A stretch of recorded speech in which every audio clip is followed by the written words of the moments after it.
So hey Bourby, welcome to the Al Black Show and thanks for joining me. My pleasure, Al. It's great to be having a chat. Absolutely, on the couch. On the couch. Indeed. On the couch. So I've got a bit of a confession to make, just first off. Ever since we've become friends, I've never really considered myself a name dropper, but I find myself out at night or, the next day saying, I was out with a friend the other night and she owns the Perth Symphony Orchestra, and people, just to get people's reaction almost, people are like, what? She owns an orchestra? So I just think it sounds really cool. I think it probably sounds a lot cooler than... No, it is a ridiculously cool job. Yeah. And to be fair, there aren't many orchestras. I mean, literally, if you're going to run an orchestra, there is probably normally only one or two in each city. So I probably have exactly one of only two jobs in any city. Yeah, so exactly. That's probably quite cool. That's a cool way of looking at it. But so is that why you started it? That's kind of cool that you name drop. No, is that why you started, just to get the cred, was it? Or? Absolutely not. No, I arrived in Australia 20 years ago and was really frustrated that generally people were quite dismissive of music and classical music, particularly in orchestral music. And so many people were saying to me, symphony's not my thing. And they've probably never seen one. Yeah. I began learning this story of going, I'm sorry, so when you're watching Lord of the Rings and there's a battle scene and there's no dialogue, so it's pure music and there's just French horns blazing and timpanis thundering, and you turn that off and put Britney Spears on, and they're like, no. I'm like, right. Or Star Wars, or Raiders of the Lost Ark, Let's just get to the bottom of this. You do actually like a symphony, and yet none have been to see one in concert. No one would come with me. No one was encouraging their kid. Oh, my kids don't need to learn music. They're going to go and do footy. And I was just, I've got to do something about this. But you can do both. I started an orchestra. Yeah, right. It's, there's probably not many, I'll probably never meet anyone again who will sit there and say I started an orchestra. So obviously you mentioned before that you arrived in Australia 20 years ago, so you've come from, I'm guessing, England? Absolutely. Where about in England are you from, and what was it like growing up there? Literally brought up in the West Country, which I absolutely loved. In the middle of Whoop, a real country bumpkin in a village with West Country accents. Yeah, right. And we didn't even lots of farmers with cows and I live in a place called the Forest of Dean, and it's in the Wye Valley on the River Wye, which is the Welsh-English border. And farmers have the right to graze their sheep wherever they want. Okay. So navigating sheep on the roads was always quite hazardous. Right. It's the that area's equivalent of kangaroos, is it? Right. Yeah. Just a bit woollier. So it's pretty rural, and so quite different from my life here in a international city of Perth. Yeah, totally. The other side of the world. Yeah. But when I go home, it literally is picture postcard England. Yeah. The owls fly past my window and a badger scuttles across the lawn, and Mum is livid at the deer at the moment for eating the roses. So you can imagine. She should turn them into venison burgers. That sort them out. Yeah. Yeah.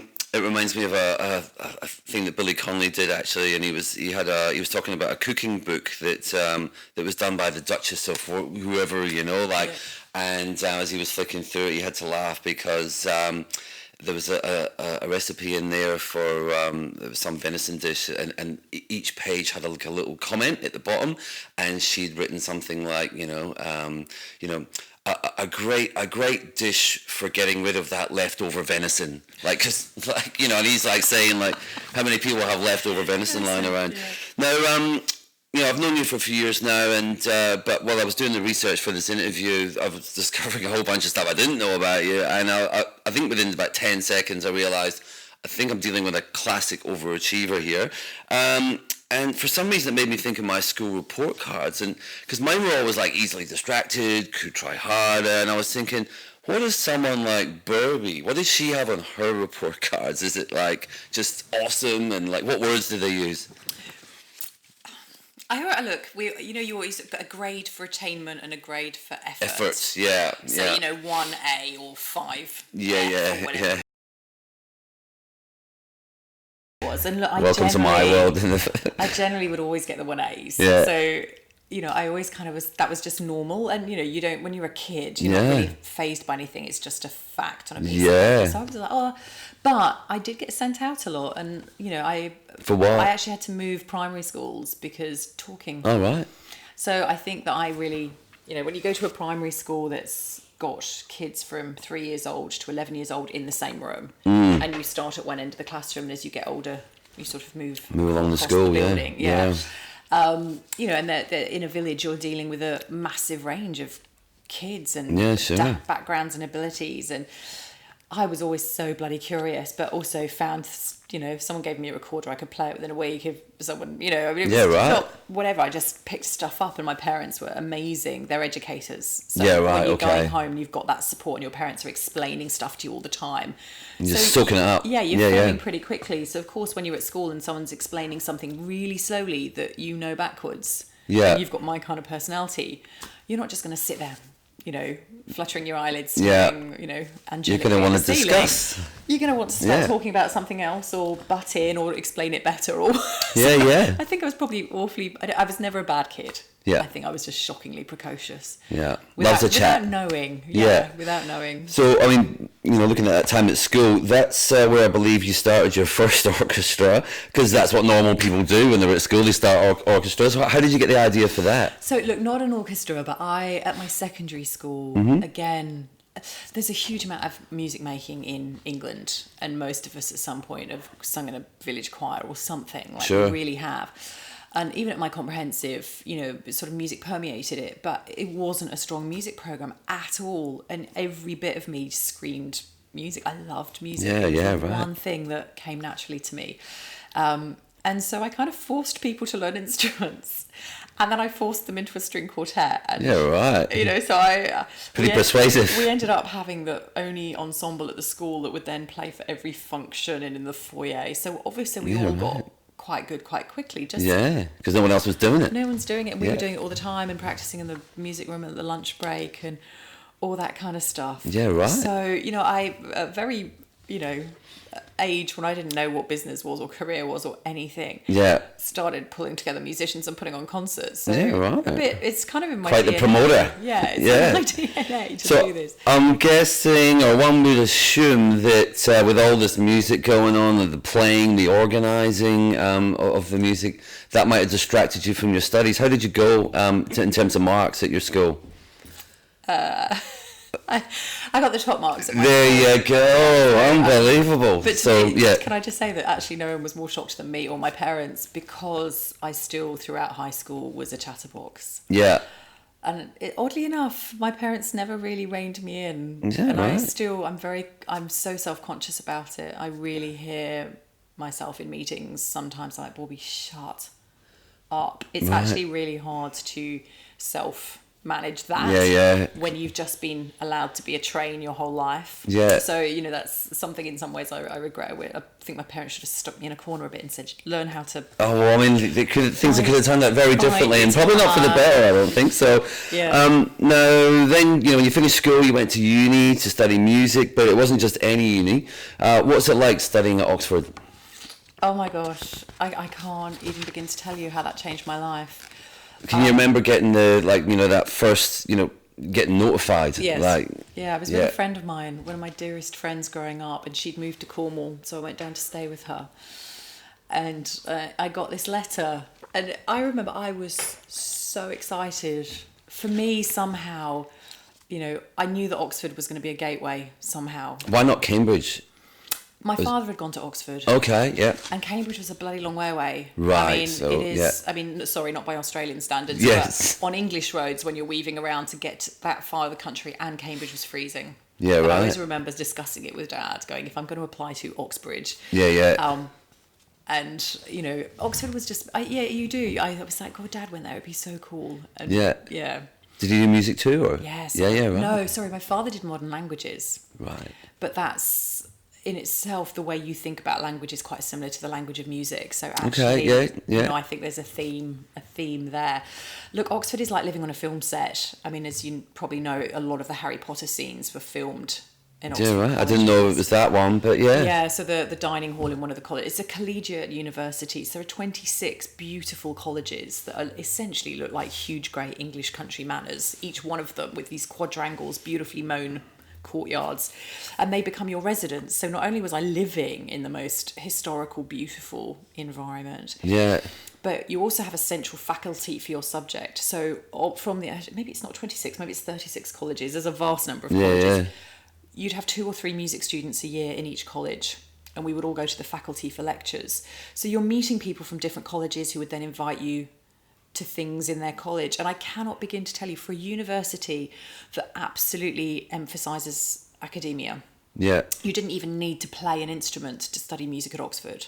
Right. I mean, I was studying, the politics behind Shostakovich's Fifth Symphony. I was studying the compositional techniques of, Byrd and Tallis in medieval times. I was transcribing ancient medieval manuscripts, and we'd go to the Bodleian, and you'd have to order a book from the Bodleian Library. And I think the vaults are some several thousand kilometres of trains under Oxford. Yeah, right. And if you wanted to order a book from the 1600s that was one of the first notated music books for monks, for example, you could wait up to a month for them to deliver it. They'd notify you in your college. So you have these little lodges, which are like the gatehouses of your college. And we all have a pigeonhole. And there's a postal system. So you drop in the post box and you can deliver messages to all other colleges. Right. And you'd just be hanging out there and you check the... So is this before email, obviously? Yeah, absolutely. And you check the lodge every morning. And still that Have system... I got mail? It's my book arrived at the Bodleian. And I remember going to see this piece of manuscript, and with gold font. I mean, the book was this deep and this big. You're turning pages, and we had to wear gloves, and someone had to be in the room with us. Yeah, right. And we were literally looking at one of the earliest manuscripts anywhere in the world of music being written down, and just all of Very that Game of Thrones, like Shrek, like Once Upon a Time. Yeah. So all of that incredible historical stuff and analysis and technique. And I remember thinking, I love playing the viola. What has this got to do with anything? But I mean, I still loved learning, but I absolutely knew my degree was going to be Buckley's use in my life. I absolutely knew that. But what was amazing... that's all right. The amazing thing about that university is because the life there is so vibrant, that's the bit that pulls out of you what you're strong at. Are you someone that goes to things, attends things, participates, organises? Yeah. Because you have to do those things in addition to your degree. You would miss out on the world if you didn't do that at Oxford. Yeah. And so that's where I think the strength of Oxford is, that you've got this amazing knowledge base there, but you're also adding these unbelievable other skills because of the vibrancy. I mean, every night there was a Shakespeare play going on in one of the quads.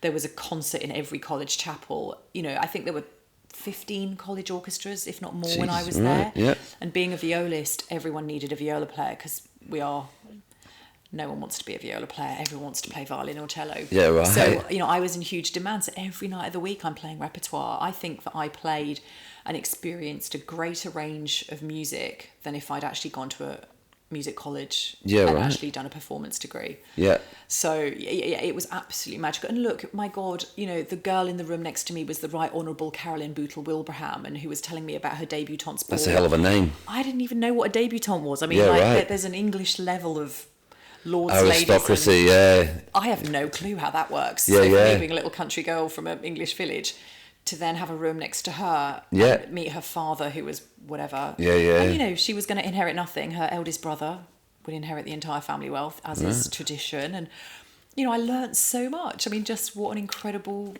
I went to a college that had Margaret Thatcher, Indira Gandhi, these women were at my college. And when you've got that kind of history, it's incredibly inspiring. Yeah. So that, when you've got that... and for me, it wasn't about the degree. I wasn't interested in earning a degree. I didn't know what I was going to do for a job, but certainly I was never going to wear a suit. No, right. You knew that. Yeah. But, I was never going to do that. So for me, the degree wasn't what going to university is. So when people say, should I go to uni? Do I need a degree? I'm always like, no, but you need the life. That life that I think, that catapult between what you've grown up with and what is possible in your future, you can find that, because generally universities, it's the life that happens, not the education in so many ways. And you think, I've heard a lot of people say that that's what's lacking, or not solely that's what's lacking, but like in years gone by, university life was more of a kind of, all-encompassing thing, but these days it's more just like, kids have got like 2 jobs or whatever, and it's just like get in, do the thing, get out, and it's not quite the same as it used to be. But here's a $6 million question: why is Oxford better than Cambridge? Because it's ranked number 1 in the world. Oh, right. So straight out. For the 4th year running, we're still number 1. I mean, look, it's pretty cool. I often think, my God, did I really somehow manage to have attended the top university in the world? That's pretty full on. That's pretty nuts. But Look, they're very different. I think Oxford being in the centre of the country, it's an hour to London. So when you're there as a student, I could still get lessons in, and that kind of thing. I mean, mind you, having said that, Cambridge is only an hour and a half to London, but it feels to me more shut off from the rest of the country. Right, yeah.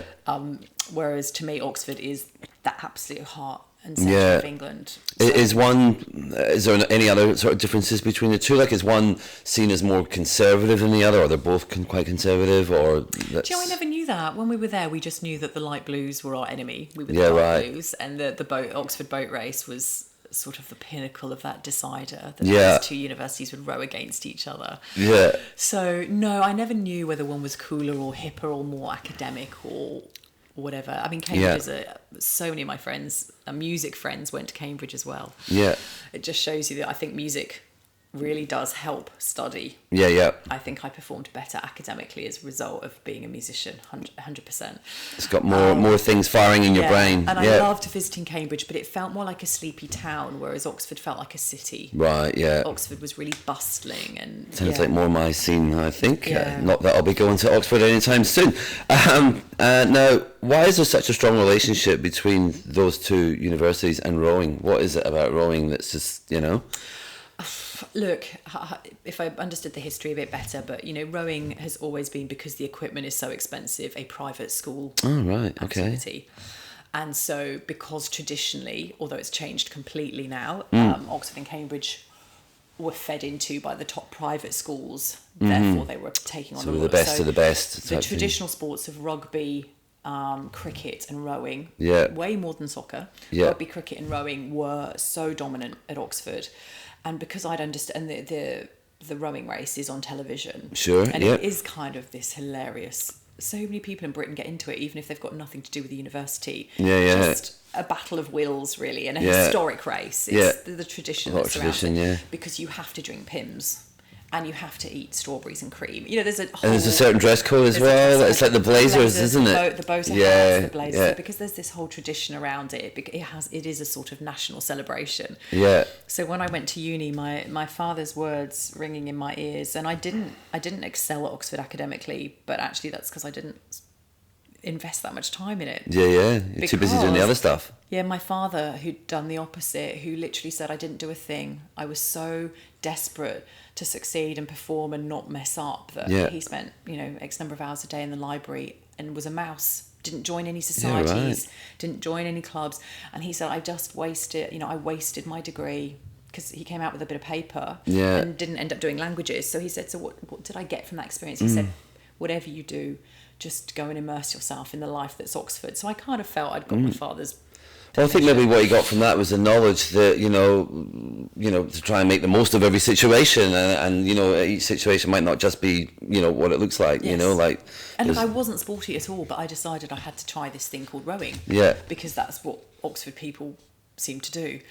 And I joined we were head of the river, which means the top college for women's Somerville? Rowing. Yes. Somerville College, which at the time I joined it was all female, so that was an interesting thing. I was being co-ed comprehensive government school, so to suddenly go to an all-female college, but I absolutely loved it. God, there were some remarkable women there. And it was amazing because so many women, dabbled in homosexuality because they were like, oh, we can, it's a safe environment. But, there's no men here at all. No men here at all. So, there were some really fascinating things that, sort of took place during that time. But rowing for me, I started in week 1. I'd never been fit, never been strong. I was not an athlete I was a musician. You do 6 hours viola practice a day, you're pretty unfit. Yeah, totally. And I fell in love with it. Got fit fingers. Yeah, and I fell in love with a rowing coach, and there's nothing more motivating than being desperate to get to the river at 6 o'clock on a -2 morning when you fancy the rowing coach. So I actually have to credit him with getting me out of bed every morning. That's what did it. But I fell in love with that sport, absolutely. Now, I've read where you said that you love the synchronicity of rowing, like amongst the oarsmen and women. To the layman who, when you're looking at rowing, it just looks like you're repeating this exact same motion back and forward. Like, what is it about it that really, floats your boat, pardon the pun, Look, and this is where actually, and I've analysed this, it very much comes into music. when you have got, and like you imagine, and I was actually talking about this last night at the ballet. Okay, yeah. Because someone who doesn't normally go to the ballet had gone to the ballet, and in the second half of Giselle, there was beautiful corps de ballet dancing in sync. And there's something so incredible about watching people moving together. And she was saying the first time I ever saw that was in Michael Jackson's Thriller. And when you saw that video of them all together, it's like, oh my God, there's something tribal about it. Yeah. So we're the only species on the planet that can synchronize. So, you know, there is something mega about when people synchronize.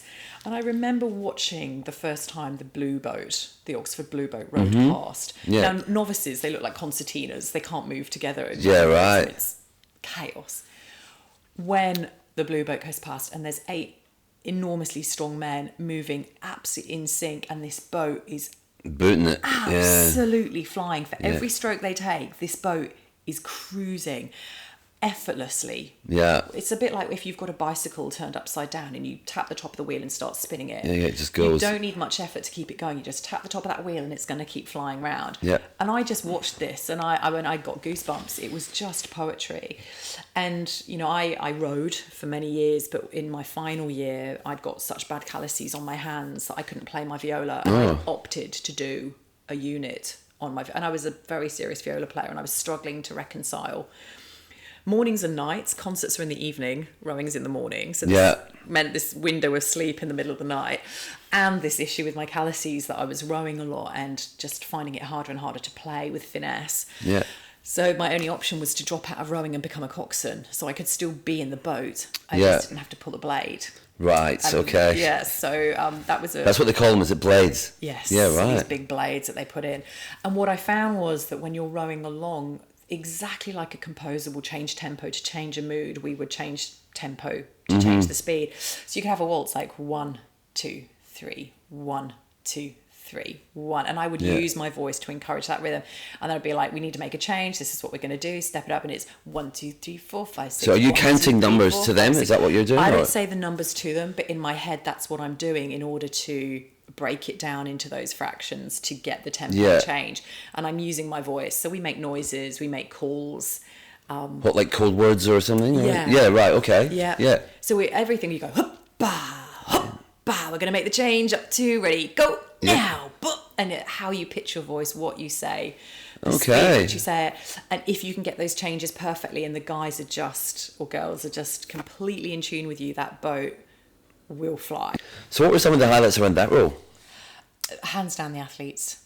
You know, just meeting such amazing, inspiring, very different. You know, it really reinforced to me just the commitment, like musicians, that you have to put in if you want to succeed. Like, you are literally, it is your entire life. Yeah. And everyone around you is infected by it because they have to fit in, because you have to train. And you get injured, and the mental side of it, and the physical side, and the travelling, and I mean, they are just so remarkable. And you know, I always think of it, actually, being an athlete or a musician is in some ways a luxury.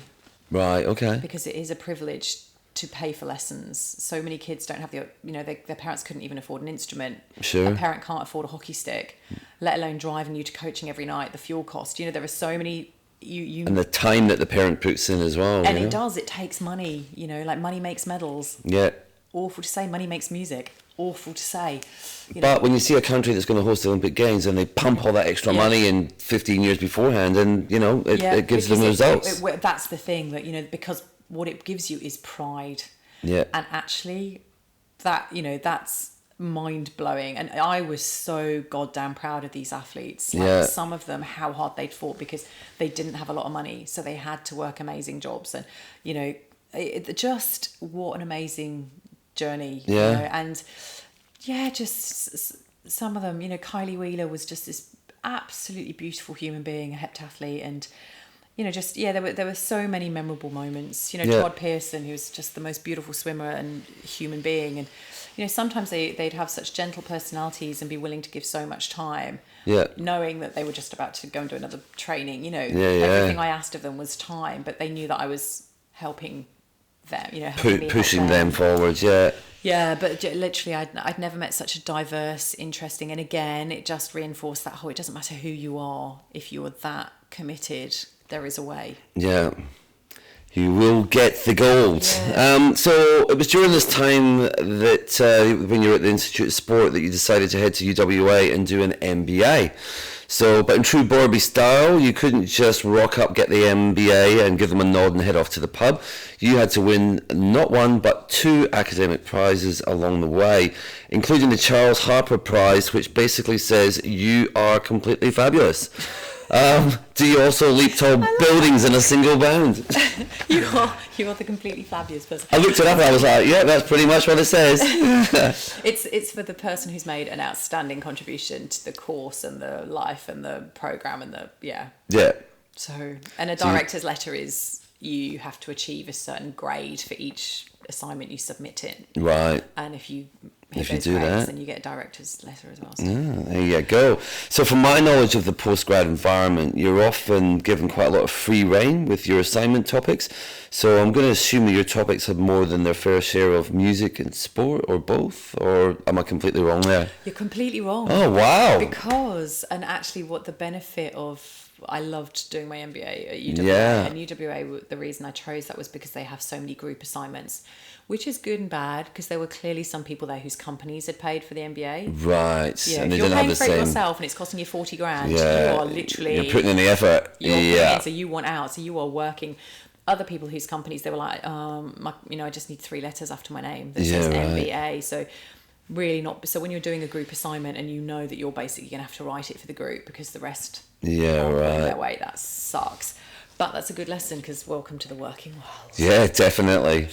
Where, Taking up the slack. someone is always left. Yeah, anyway. But so because of that, it was always a group consensus. Sure. So, and generally, I actually didn't want to know about music and sport because I thought, look, I'm someone who's, worked essentially not in music, but applying for music organisations to the lottery. And I am a musician, which made me quite rare in that field. Then working for WACE, I've done all the admin and the whatever side, but I've done it from being an elite athlete in rowing. So I'm really unusual that I'm not only working for a company, but I actually know the actual product from the inside out. Like Sure. I've lived and breathed what I'm talking, writing, selling, building. Yeah, it's And a I well-rounded can't- background. I can't begin to tell you how much that helps. And I thought, I know those industry backgrounds. So for me to do a case study in that, not going to help. I want to know what happens in banking. What can I learn from those environments where you can't, you do banking, but the product is money. It's not living and breathing like an Sure. athlete or a musician. Yeah. So for me, actually trying to find out about completely different industries as to what makes the world tick to help me kind of think bigger and understand more. So actually, Yeah, I right. always veered away from Doing what sticking you to the things I knew. knew. Yeah, right. Yeah. Okay. So, I guess that's how you grow as a person. But so from 2005 to 2008, you went full corporate. But then in 2008, a whole new stage of your life began. First with North Street Consulting, and then with North Street Music. So, can you explain what those 2 businesses are all about? Yeah, so throughout my work here in Perth, of course, I'd never stopped being a musician. There were a couple of years there that I found it hard. Yep. Because I'd been so burned by my whole experience in the band. But I put a group together and we played a lot, a group called Bojam and all this kind of thing. So I'd never lost my desire for music. To sort of, 2006, 2007, I played in a show called The War of the Worlds that was Right. touring to Perth. And my boss will be horrified, but I threw a sickie to play in it. And because I wasn't going to, and I declined it. I've got a full-time job. Yeah. Well-paying You're playing the job. viola? Yeah, viola. Yeah, I'm learning. And I got asked to play viola and I declined it. And then a week before the show hit Perth, I rang and said, I actually really want to play. And Yeah. they said, you wouldn't believe, but someone's No sick. way. And this is how This keeps happening to you, Yeah. Bourby. Like, this is So unbelievable. it's rare for a player to pull out, but a viola player had pulled out Wow. sick. So I got the gig and I played in this show, Jeff Wayne's War of the Worlds. And everything in that moment changed. My entire world changed. And the reason that it changed is I'm sitting on a stage at what was then Burswood Dome. There was a 12-piece rhythm section made up of rock legends, many of whom I'd met through my Bond days. So when you're in the music industry, your record label has functions and you meet, right. and you just... They're like, you again? In Perth? Well, yeah. like Vanessa May's music director was one of the keyboard player. And Okay. Ian Werry was David Essex and MD, and I'd met Ian backstage at the Albert Hall because my manager managed David Essex as well as Bond. Anyway, Yeah. all incestuous, and I was like, oh my god, my past life are all there. Yeah. And then I'm part of this monster string section that's making the most insane noise, playing music that my parents had got the album, The War of the Worlds, when I was little. So familiar music. There were like 9 trucks bumping in this 40-metre screen. It was just epic proportions. I'm sorry, where was it again? Where were they doing it? Oh, right, yeah. And I was just like, this is so exciting, and this hardly ever happens in Perth. And yet all of these musicians, the strings are all Perth players. They weren't in the West Australian Symphony. So I was like, who are all these brilliant musicians that aren't getting work most of the time? Because a 46-piece string section is enormous. That's way bigger than you'd ever hear on stage in a symphony. And so I literally in that moment was like, this is what I need to do. Penny dropped. I've been thinking about this for so long. I've been thinking that Perth needs more orchestra, that I've got to do something to connect orchestral music with patrons because it will change their life. Yeah. All my friends who are musicians who aren't getting enough work and leaving is just going to keep making Perth dull. Yeah. Because we have no talent here to produce the entertainment that we need. Yeah. We're just reliant on if someone comes across here.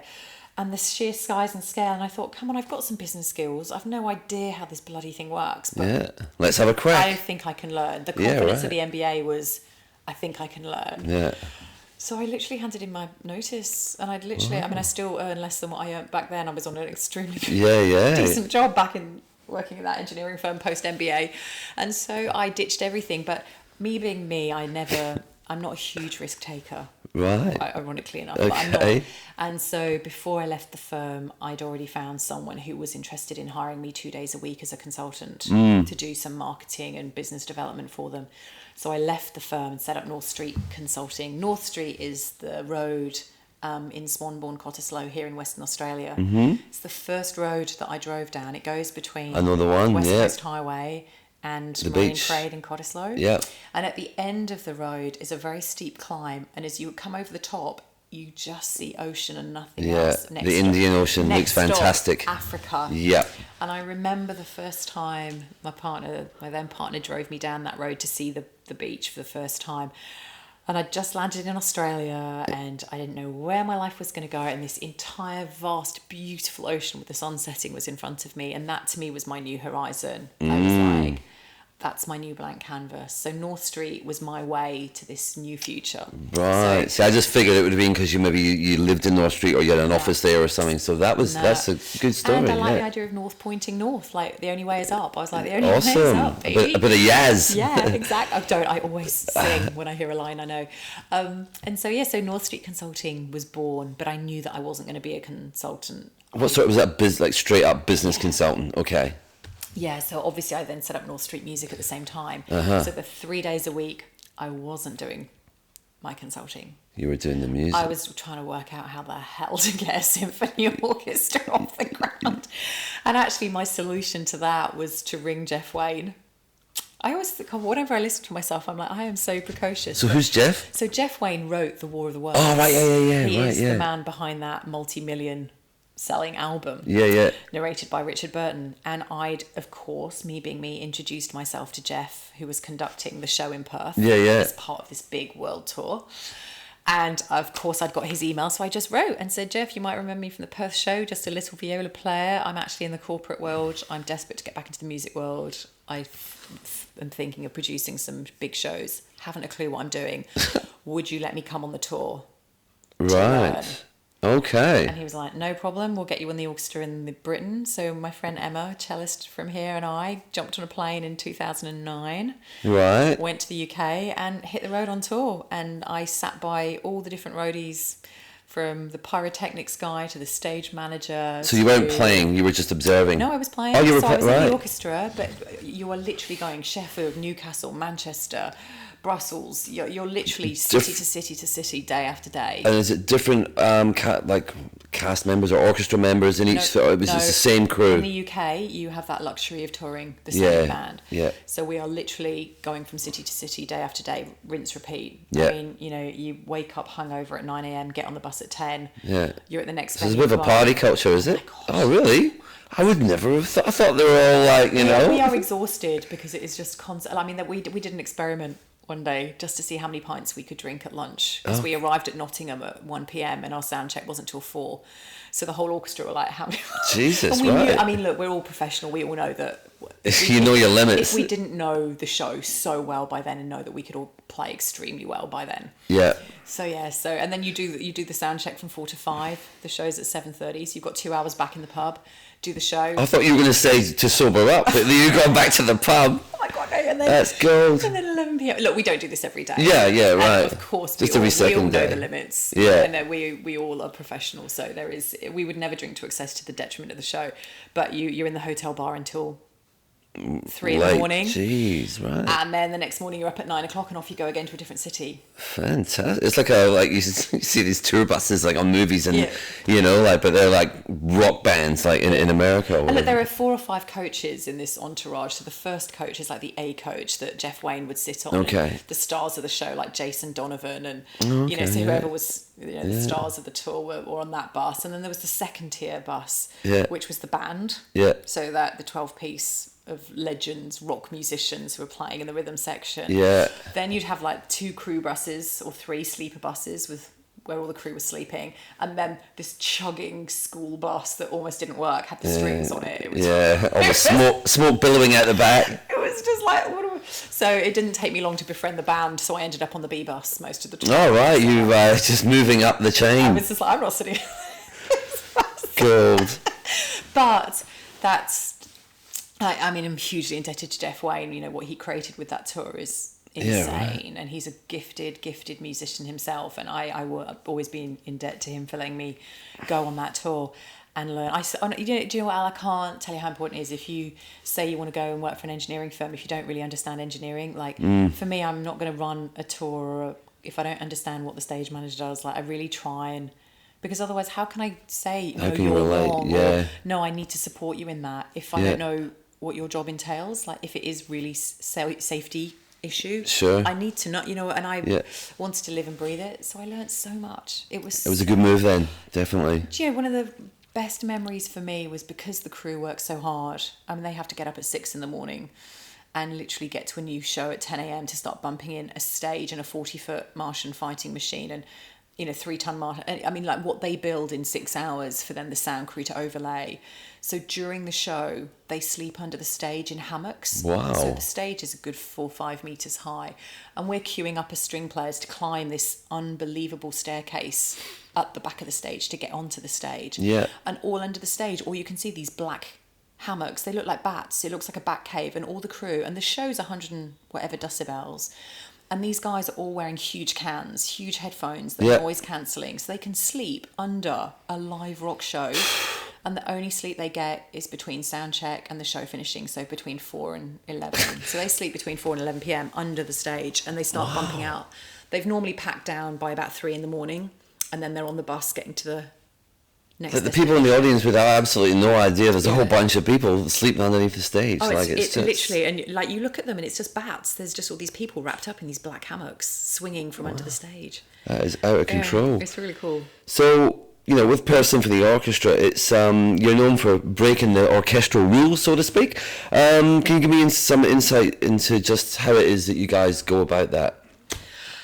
Oh my goodness. Because you're not a normal orchestra. And it's actually evolved. I did not set out in 2008 going, I will build an orchestra that breaks the rules. Yeah.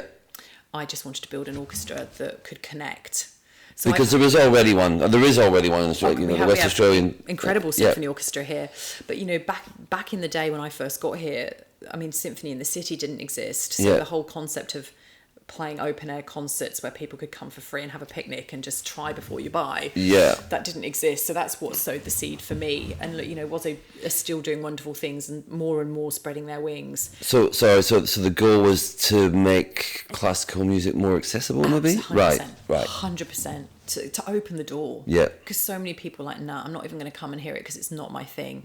So when you've got people shutting out probably some of the best music ever written, the most moving music, the most impactful music, the music that will literally make a stadium sing together. You know what I mean? Yeah. Bohemian Rhapsody for me is one of the most orchestral pop songs ever written. Sure. And if you get an entire footy stadium singing that, I mean, the power of that is unites a nation. Yeah. It creates pride. So yeah, but I also knew that there were so many other things that an orchestra could do, you know, that it was going to be impossible for WOZO to be a one-size-fits-all. Sure. So I was like, we can create a niche. We can find a way that we will become the orchestra known for cultural, social inclusion, participation, engagement. You know, you need an orchestra that's the wow, that's the pinnacle. You need to know what the Olympic gold looks like. That's WOZO. You know, to aspire to that, but you also have to know what participation is like. You know, you have to connect at some level. So I knew that I still wanted a really world-class orchestra if I could build one, and we've got such talent here in WA. We are not short of incredibly talented people. So I set out kind of not knowing how I was going to do this. You know, would we play Mahler, you know, on sports fields? How would we going to do this? I found it even tougher than I thought it was going to be. Like, people won't even come to hear classical music, even if it's outside with a glass of wine.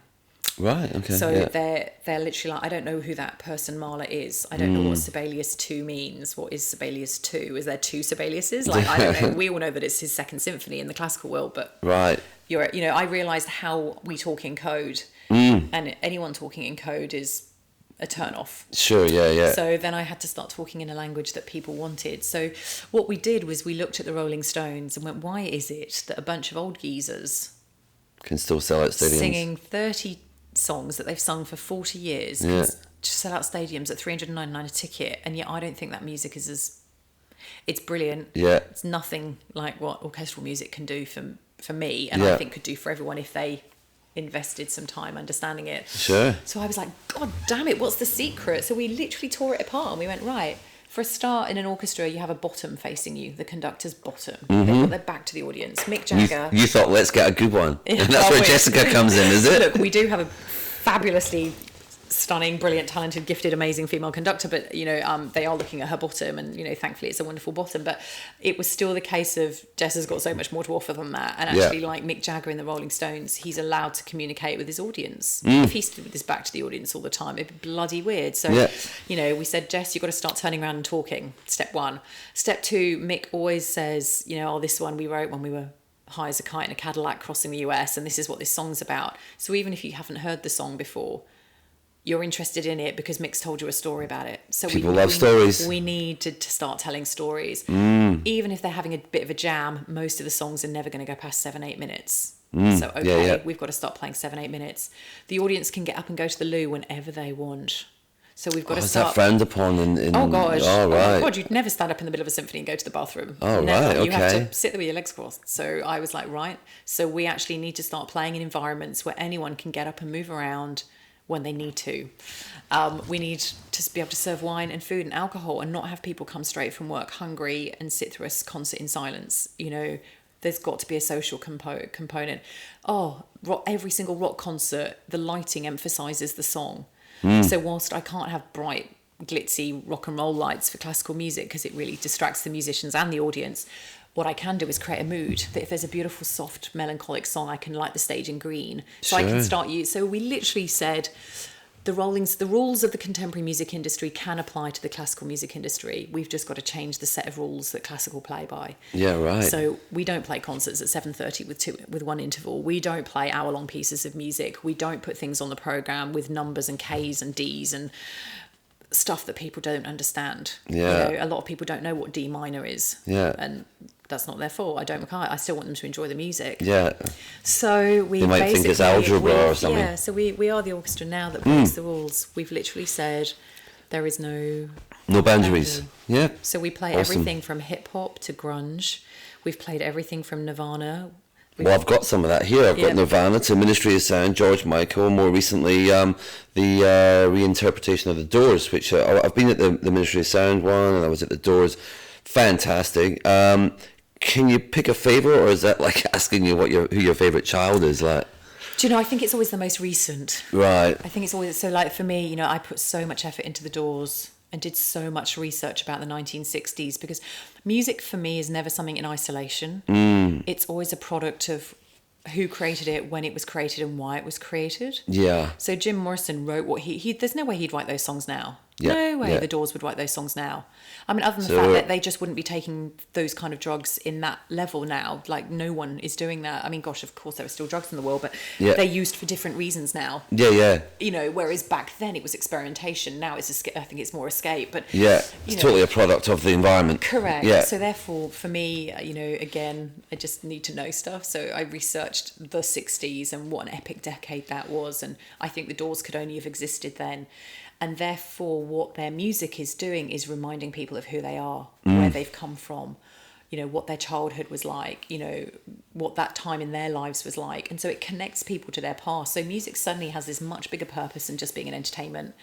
And I feel that we did that in our concert. One of the things I loved about that concert was all the way through it, there was a narration, there was a storytelling up on the screen with, it would have the date and all the things that were happening to the band or even in the world. I think at that time it was just like, so you had the music going on, but it was like a history lesson as well, and I'm a massive fan of history. It was just a all-encompassing experience, you know, like, and like what you said before about, I was thinking, am I going to have to sit there all night without getting a drink? It was like, no, you can just get up and go to the bar if you want. It was fantastic, you know, like, so, and I was just about to mention Justin before, but I'll mention him with Jessica, because I guess you're so lucky that you get to work with so much amazing talent. Absolutely. You've got chief conductor Jessica Gethin, who we mentioned just before, and sometimes vocalist Justin Burford. Now those two would have to come in for special mention. What have you got to say about those guys? If anybody says to me that Perth is in the middle of nowhere and we're just a little village that, you know, is Dolesville, I would just introduce them to those two people. Yeah, I mean, like, job done. If you want to look at world-class talent that would blow the minds of people in New York, Paris and London, then you have two of them right there. I mean, Jessica is a gifted conductor and worthy of conducting the best orchestras in the world. And, you know, Justin is probably the best male vocalist I've come across. Yeah. You know, he's so versatile, but the music matters to him. Yeah. And he won't shy away from it. Yeah. You know, he will absolutely just... every single song we give him, and it doesn't matter if it's a small community concert that we've persuaded him to jump up and sing with us, or something like the Doors, which, you know, required, I was just like, Justin, you have to make people feel like they're in the 60s. You have to be a crazed, high, drunk, brilliant rock star, because that's what you've got to bring that hedonism, you know, and that escapism and that, you know, people movementism, and Justin can channel that, you know, through his performance. When he was talking, I had this big grin on my face, you know, like it was just awesome.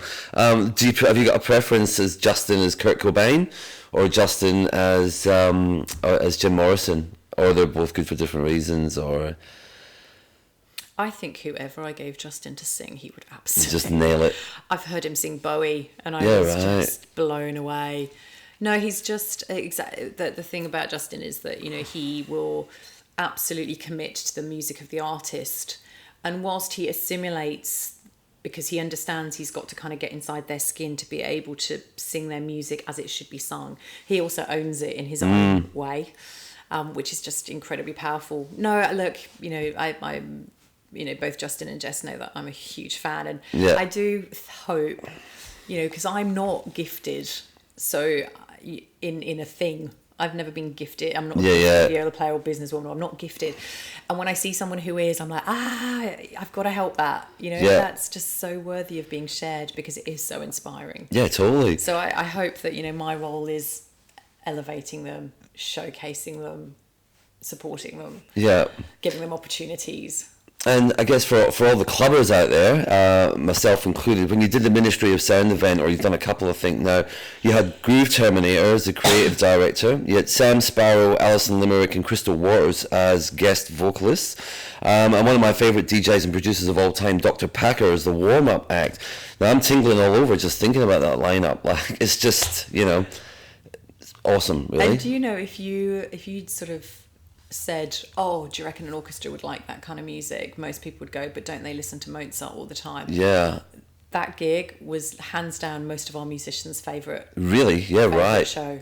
It was pumping. It was. And to add the epic size and scale of a symphony orchestra to those kind of dance anthems was just beyond. And like the orchestra were bopping on stage, and it's a challenge for them because the volume is quite killing on stage. Yeah, right. So they're wearing buds or... Well, that's the thing, that all other musicians in a band will have in-ears, which basically means they've got fitted earplugs that shut out all sound except their own voice and whatever they want in their ears. So if a singer's like, I just want to hear myself and the drums, I don't want to hear this huge noise, I need to be able to hear my own voice, they can do that. Orchestras, you can't afford to give them in-ear monitors just for a one-off show and personalise. I mean, these things cost thousands each. So the poor orchestra are literally left there with their ears bleeding. So it is... I've got a mate, Ben Renner, who DJs, Perth DJ, and he's got the specially made ones, and that's what he wears at all his gigs. And that's why orchestras and rock bands have never really made friends on stage. And everyone thinks orchestras are high maintenance. And it's like, actually, guys, there's no way that you would play with that noise. Yeah. So there is that, and that's...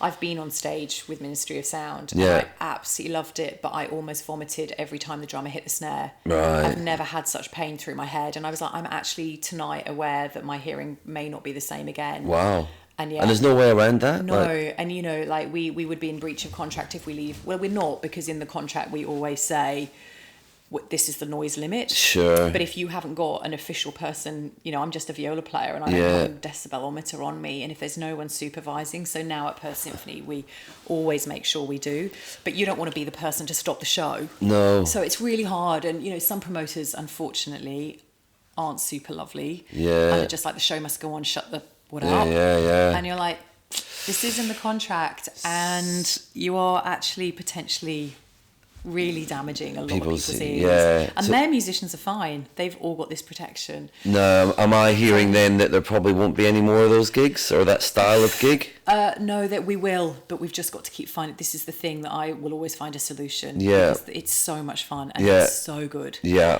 And, the feedback we've had from those Ministry of Sound shows has been so incredible. How many thousands were at that one? It was King's Park. Yeah. I mean, I would have thought over 6,000. Yeah. Yeah. Yeah, Do you know it was the a fun funny one. thing, Al? I guess because of the generation, so we're talking 90s. Yeah. There were an awful lot of people who'd come out for that show. Yeah. That possibly haven't been clubbing in quite a while, yeah. And we were getting messages the next day just going, unbelievable gig, but I cannot walk today. Yeah. People's knees, people, they were clubbing as if they were doing it every Friday. Yeah. And if you dance that hard in a field for 6 hours when you're not fit, you're a bit older, I think you know all about it the next day. Hip and knee replacements were being ordered after. Yeah. Well, I just remember the minute it kicked off, everyone just up they got, and off we went. So what you got coming up in the next few months? Oh my goodness, we have so many exciting things, and just typically Perth Symphony. If you're asking Perth Symphony as opposed to that's what I'm Symphony, thinking. Yeah. To be honest, there isn't that much more in my life than Perth Symphony. We've just launched a Mozart concert, but because we're the orchestra that breaks the rules, it's the music of Mozart, but we've also commissioned a world premiere from an Australian composer, brilliant genius called Joe Kindamo, where we've asked him to recompose Eine kleine Nachtmusik, which is a really famous piece of Mozart that most people would have heard played in shopping centres. Okay, right. You won't know it, and if you hear it, you'll be like, right. Right. What we've asked him to do is go, if Mozart was alive today, how would he have written that piece? Right. So I can't wait to hear it. Joe is creative and imaginative. So when do you get to hear? Does he just spring it on you the last minute, or? Yeah, right. Okay. We'll get the parts in around a week, 5 weeks out from the concert.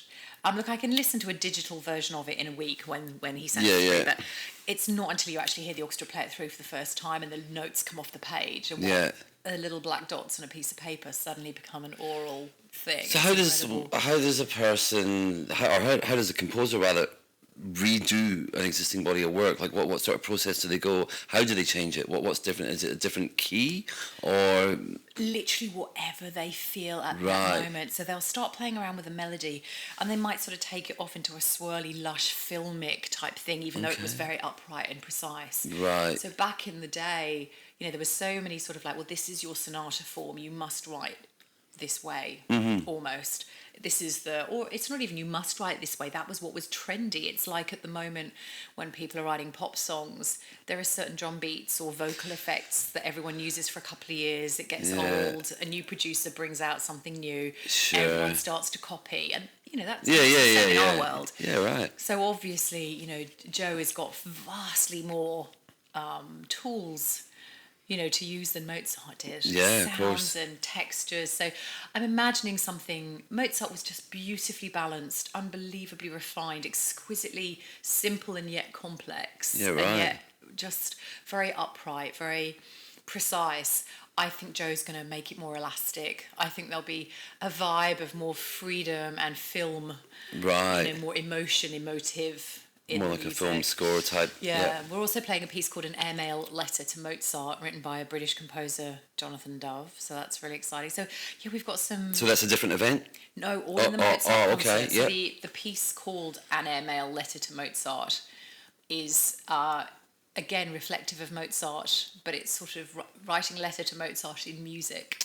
Well, that would lead me to ask, how would you describe Mozart compared to Vivaldi or Beethoven, or like, what is it about? They are so unique. Every composer, because music is a form of expression, the whole reason it's so important for teenagers is often music or singing or playing allows people to express something that words can't. Sure. You can express anger on an electric guitar in a way that screaming just can't do. Yeah. Massive chords and so every composer is expressing themselves. So as unique as people are, unique as their music is. Yeah. So, for me, every composer has a personality and, certain, and they're absolutely identifiable, what we would say in music thumbprints. Mm-hmm. Oh, that's got the thumbprints of Mozart. It's clearly a Mozart piece. Yeah. So I think I'd be pretty good. I test myself all the time, listening to the radio. I listen to classical music and rock music and RTR-FM on different rotations. Mm-hmm. But when I'm listening to classical, I'm always challenging myself, going, oh, that's a string quartet. Is that Haydn? Yeah. Or could that be Mozart? And they are different, but there are stylistic similarities. It's a bit like I know a familiar, and I remember being around at her place, and her dad got a bottle of wine out, and he was like, right, where's it from? What's the year? And it's just a similar thing, but I was going to say it's more fun with wine, but no, maybe if you combine the two, the music and the wine would be the way to go. Have you got a favourite composer? Yeah. Tough one. Look, sort of romantically, I've always found Bruckner as his symphonies. They are unbelievably dense, but the timing of where they grow and swell and ebb and flow, like it would be a dance music track, how it builds and builds and then drops. Different producers do that at different times, and you find a producer that feels it how you feel it, and therefore it works for you. Maybe not as well as your mates. We all have our own favourite producers. Yeah. For me, we all have our favourite composers, and Bruckner's music resonates with me. I've never heard of him. On that big scale. I'll share it with you. Yeah. There is no doubt that Mozart wrote some of the most exquisite. If we think as humans we are the only species on the planet to truly appreciate beauty. Mozart is beautiful. Yeah. But there's the older composers of Vivaldi and Bach who are the grandfathers of classical music. Their music is all of their techniques, the shifting from that chord to that chord and how it makes you feel is still being used. Yeah, right. That's what John Williams is using in his E.T. soundtrack. The tools and the shape of the music hasn't changed. So, there's no doubt that Bach and Vivaldi will always be composers that I couldn't live without. Yeah. I couldn't live without hearing. You've got to get your fix. Yeah. So that's what's coming out in the next few months. What about the next few years? What's the grand plan? Oh, God, my utopia. Have you got like a 3 and a 5 and a 10-year plan? Yeah. Or? Yeah, you do. Yeah. So in 10 years, I would love to be living in Costa Rica. Aha. You have told me about that before, and my dream would be, I think I just... Why Costa Rica? Simplicity. Pura vida. That's their motto. Yeah. Pure life. And it's, although I'm sure there's a more literal translation, but the lifestyle there, it's just beautiful, stunning climate, jungle, warm oceans, beautiful food, and a simplicity. And my life is so full and has been and so rich. I mean, God, even just reflecting back with you today, I'm a bit in shock of my own life. Oh my God, am I some wind-up Duracell bunny or something? Just keeps going, yeah. And it is, but when I've being in Costa Rica, I had a sense of calm that I don't think I've ever felt, and I crave that. Whether it will actually come about or whether I can create it here, I don't know. But my dream would be to be in a space that is just a beautiful, tranquil, simple life, but then I can't imagine ever not being part of Perth Symphony. Yeah, right. You know, that the musicians in it are so inspiring and such dear friends, and my respect for them is so profound. And, you know, I love Western Australia and its communities, and we've got so much more work to do. I would love to think maybe I could still create and produce or have some kind of role by which I could come back and work with the orchestra on certain projects. You could always have two houses. To deliver, that would be my dream. That's utopia. What I mean, for God's sake, how bloody privileged would I be if I got to do that. Do that. I'm guessing the scenery is fantastic over there as well. Yeah, it's just Oh, it's just. I mean, if you've seen the film Castaway with Tom Hanks, and he's got his little Bull Wilson on his beach, and the beach is only this wide, and then the jungle just comes down and and it's dense. That's Costa Rica. Right. So you have these beautiful beaches with stunning surf, and then very mountainous. You know, incredible. Topography with views from every house, and just the howler monkeys and the screech of the jungle at night, and you know, it's just maybe a romantic notion I've got, but having grown up in a very country house with the sound of owls every night and a beautiful stillness, where my life was simple when I was little. I just, you know, played music and climbed trees, and I think I sort of hanker for that, just to slow down. You want to hang out with the monkeys. So look, that's at the moment the long-term one. Yeah.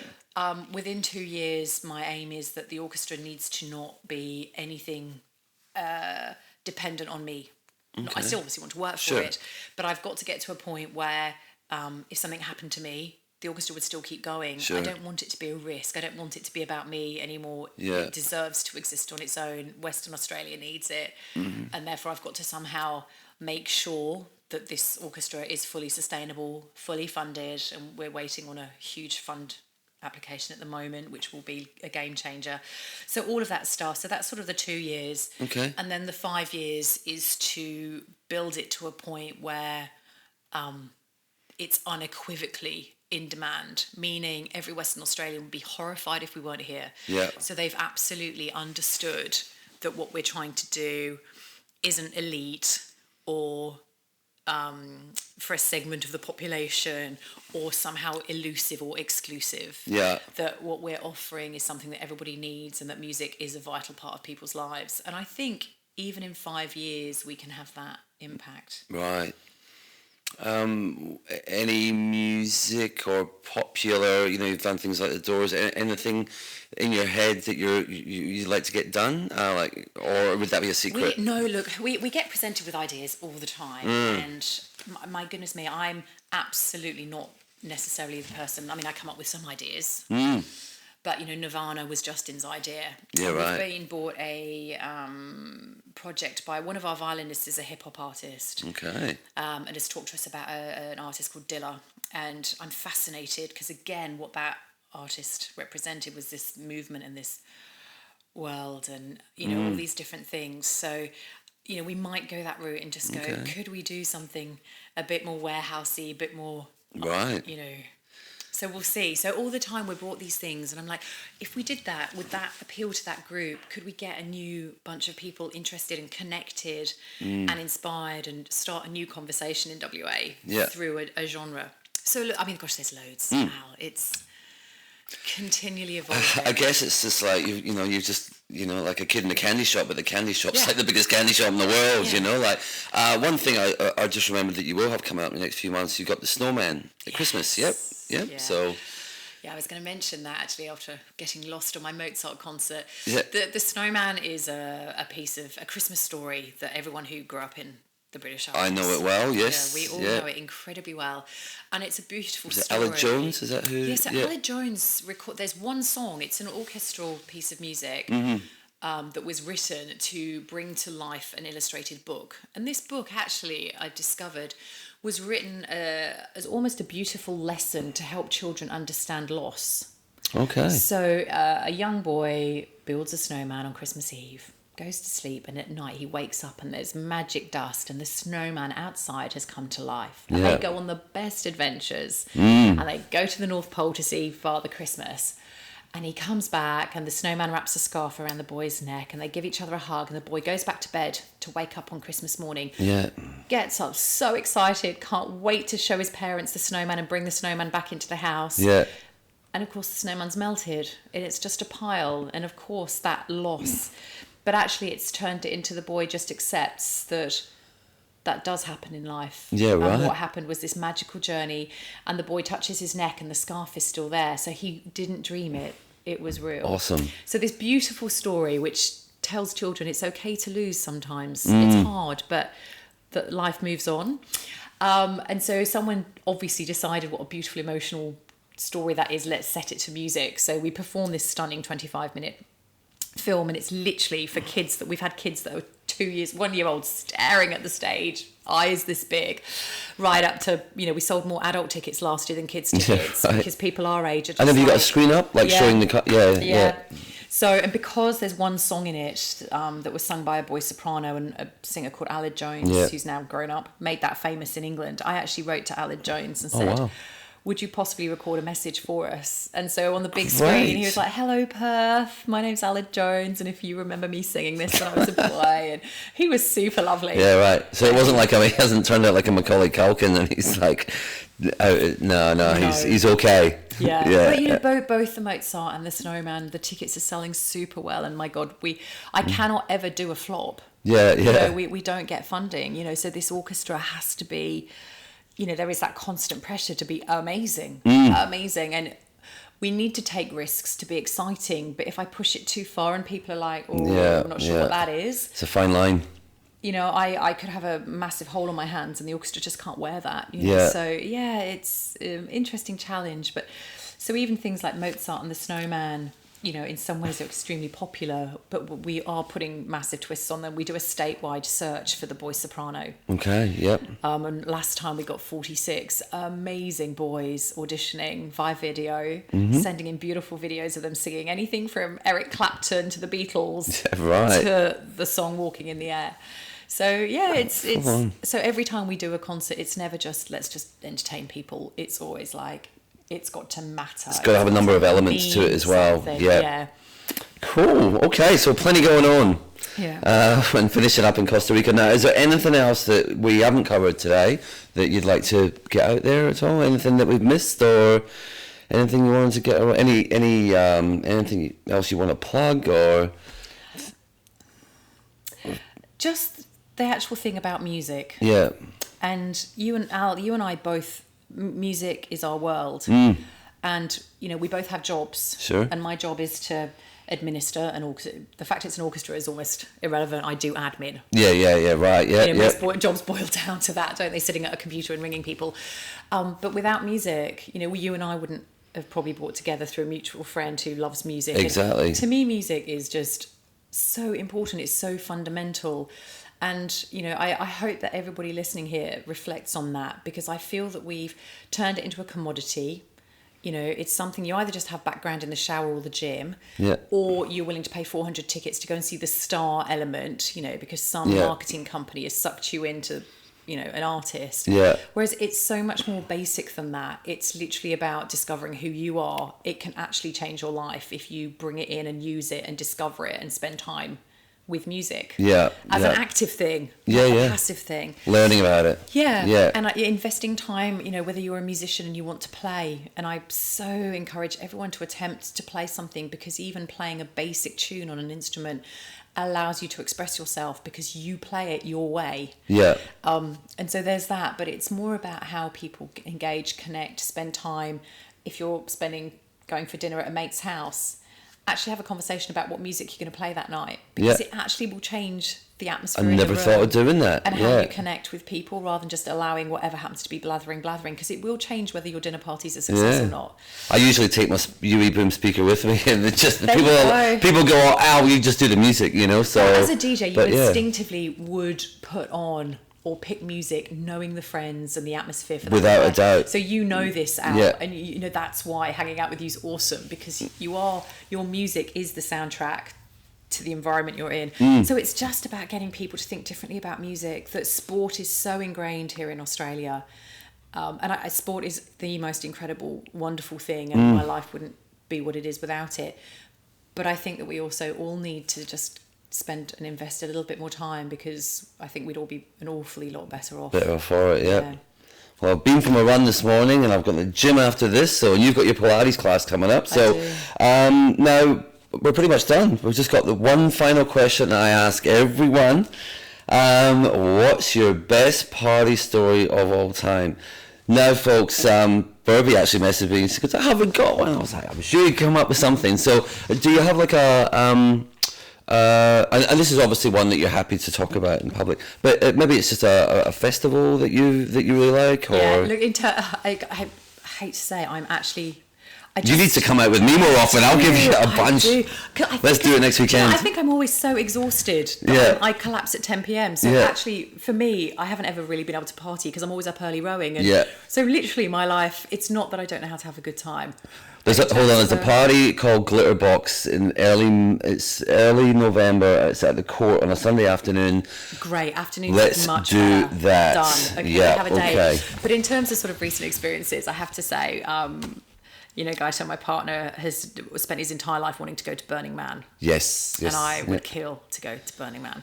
Yeah. And sadly, it's just not going to happen in our schedule. So there's a festival here in WA called Blazing Swan. Yes, I know of that one. And we went to Blazing Swan, and I have to say, it's absolutely wild. It literally is the equivalent of going to Costa Rica. It's obviously not tranquil and simple. No. But it's a different world. And for the few days that you're there...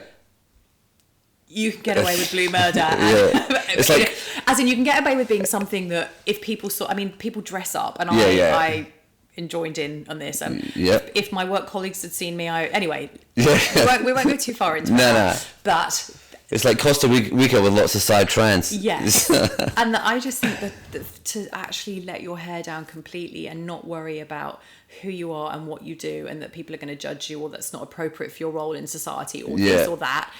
To be in a safe space, I have to say it was flipping awesome. Yeah, it was unbelievable as a festival goes. I've never been, but I would definitely love to do it. I know quite a few people that have been, not just once either, like a number of times, and they just it's a bit like veganism. I think like the people that are into it just can't stop talking about, or love to talk about it. Yeah, it's tribal. It's almost tribal what goes on there, and spiritual and transcendental, and I could use loads of other words, but that I think, because we will definitely go back next year, that I will definitely have a party story for you after that one. Okay, looking forward to it. We'll do another one of these. Excellent. All right, well, thank you so much for taking the time. It's been a big one today, a big long one, so really appreciate it, and wish you all the best for the future. Thank you, Al. It's been great talking to you.